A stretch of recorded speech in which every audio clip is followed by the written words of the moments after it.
I'll point to you when it's time. Hi, how are you, Boyd? I'm good. How are you, Mary? I'm fine. Very excited to be here talking to Uh-huh. you, the students.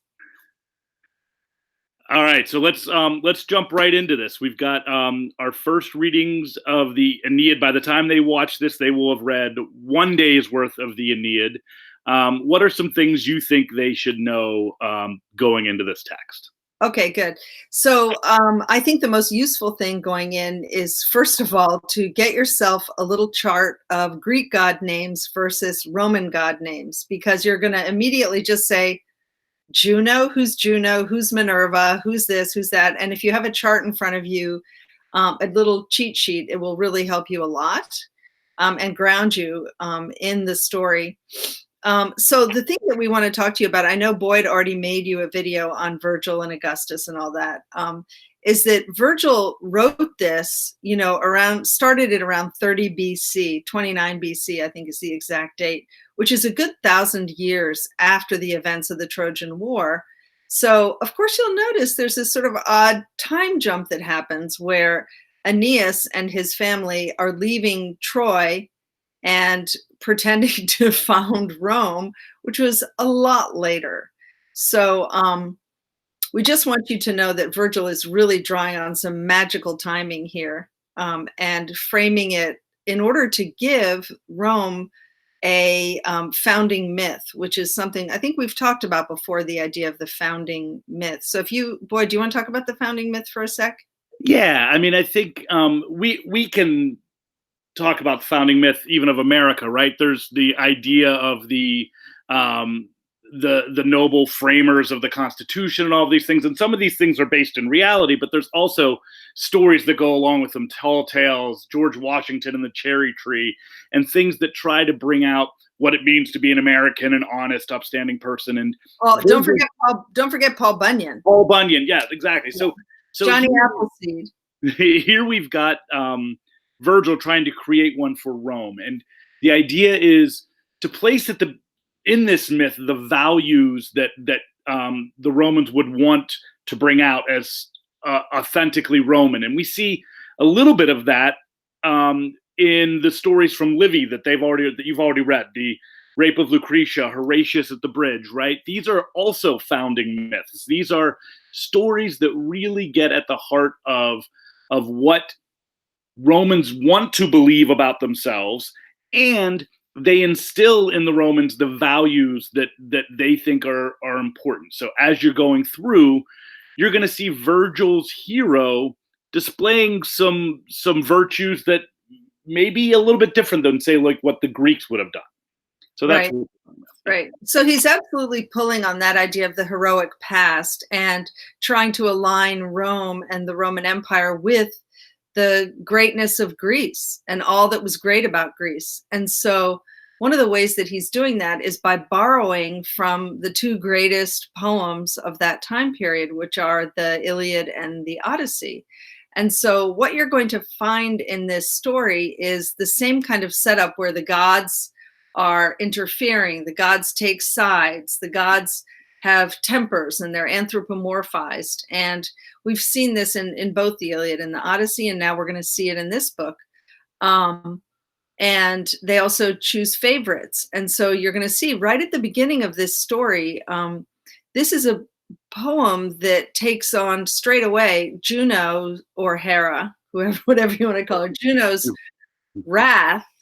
And she's still angry about the judgment of Paris. She's still angry at the Trojans that she was not chosen as the fairest in the world.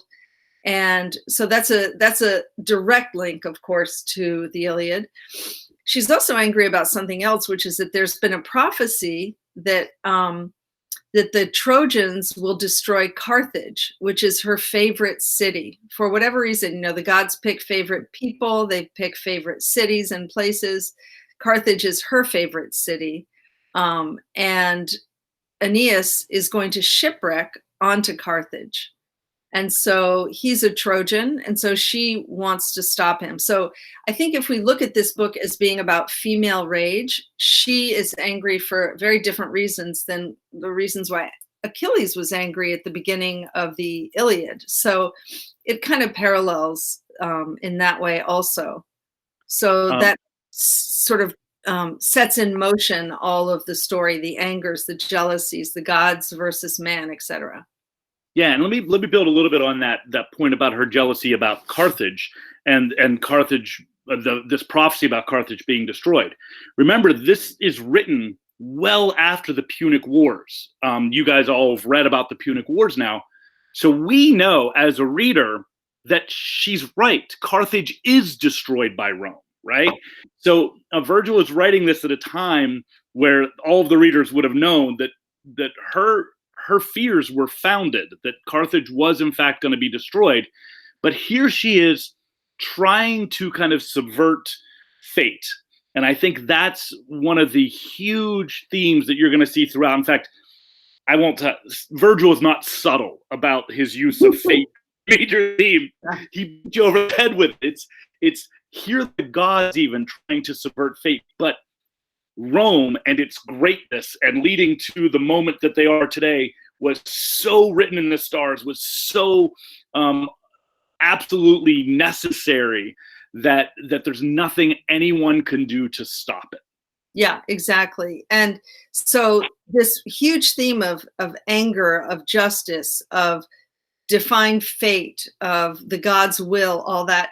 And then also the Aeneid is arranged in a way that kind of pays homage to both of Homer's poems, because it begins book 1 through 6 with the wanderings of Aeneas, and then after that, book 7 through I think it's 12 are war.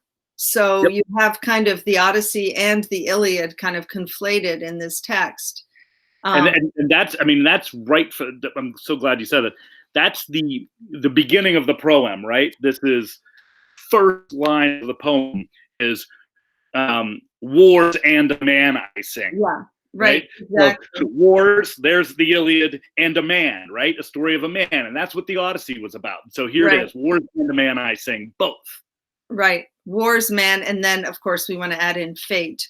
Fate, exile driven by fate. Yeah. So I think the only other thing that I want to talk about is the idea of our hero. So I want to talk a little bit about the idea of Aeneas versus Achilles versus Odysseus versus Hector versus Paris. So when you catch your first glimpse of Aeneas, you're going to see a very different kind of man. And I think we'll probably be asking you about that in the small chats. But I want to just read this one part. At once, Aeneas, so there's a storm, limbs limp in the chill of fear. Hello? We actually saw Odysseus crying the first time we saw him. Groans and lifting both his palms towards the star, cries out. So he's wishing that he died in Troy, but he's not wishing he died in Troy because it's unheroic to be drowned at sea. He's wishing he had been drowned, who had died at Troy, because he's afraid. Yeah. And so this is a very different kind of hero. He does try to appear brave to his men, but it says he hides his fear from his men. Yeah. So he's a different kind of guy. Yeah, a different kind of guy. And I think that last point you make about hiding his fear gets us again at one of the Roman values. One of the leading schools of philosophy in Rome at the time is something called Stoicism. And it was actually a Greek philosophy that was brought over.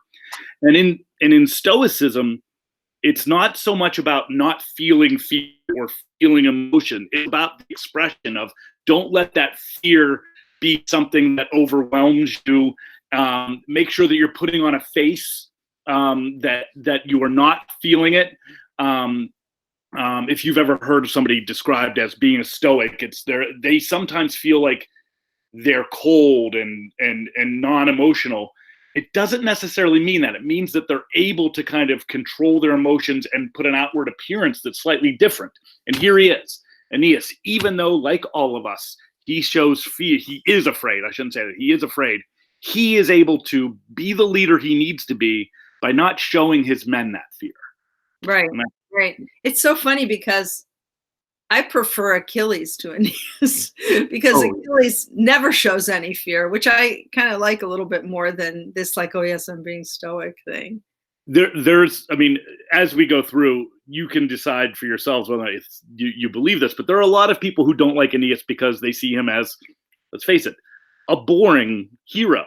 Yeah. Because he's, I mean, Achilles, his rage sets forth, all this stuff. He cries in his tent because he's so upset about things in his honor. And Odysseus, I mean, his emotions are all over the place.